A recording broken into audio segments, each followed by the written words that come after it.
All right, just trying to improve things here. Today is March 15th, so, lawn is looking pretty crappy, a lot of crap.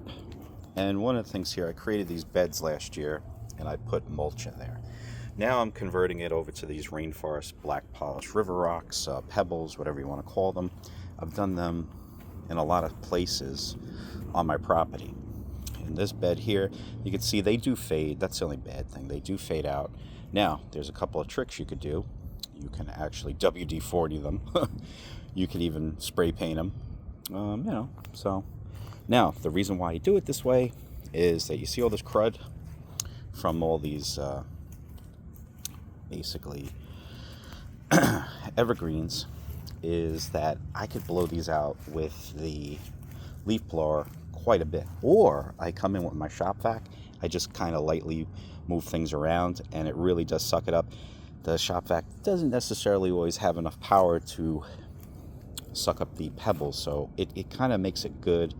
And see this, it looks terrible. So I'm going to basically just remove all that out of there because it's kind of useless. It's all cruddy, and then put in the river rock in these beds here, just looks a little bit more uniform also.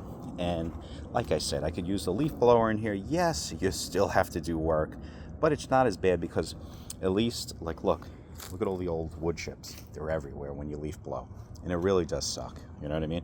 This I actually already pulled up. This stuff it's shot. You have to replace it anyway. All right, day 2.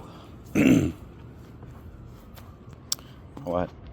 I definitely see I need some more. Just a little bit around there. This thing is done. I can barely even see it. This one came out nice.